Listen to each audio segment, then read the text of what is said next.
Là, on est à bord du RM 1380, c'est notre plus grand bateau et c'est le numéro 1. Celui-là, on l'a fini juste avant le salon de Paris, il y a 2 semaines.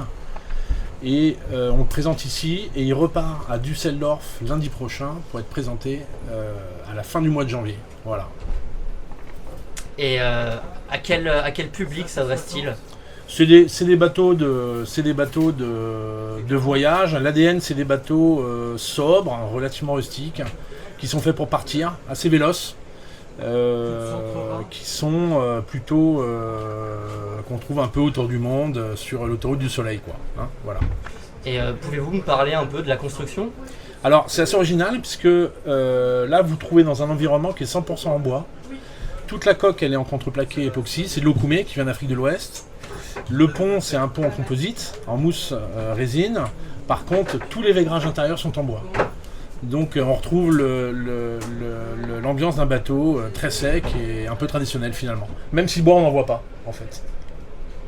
Et en termes de prix, parce que je sais que ça intéresse beaucoup de personnes, qu'est-ce que vous pouvez me dire là-dessus? Bah, le prix d'un bateau comme ça, standard TTC, c'est 480 000 euros. Et après, ça dépend vraiment de votre niveau d'équipement et des contours du projet en fait. Voilà, parce qu'on peut vous proposer toutes les sources d'énergie possibles et imaginables à bord du bateau. Il y a tout un tas de différentes options, donc ça dépend vraiment de votre stratégie. Et sinon, pour finir, est-ce que vous avez un petit mot pour nos lecteurs?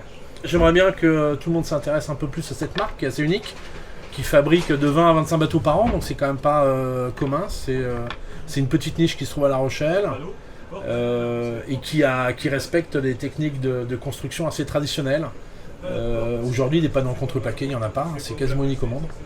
Et c'est très dommage parce que c'est un procédé très intéressant pour avoir à la fois des bateaux légers, un peu plus responsables, et avec une ambiance intérieure sans aucune odeur, ça sent pas le styrène. C'est une autre ambiance. Voilà.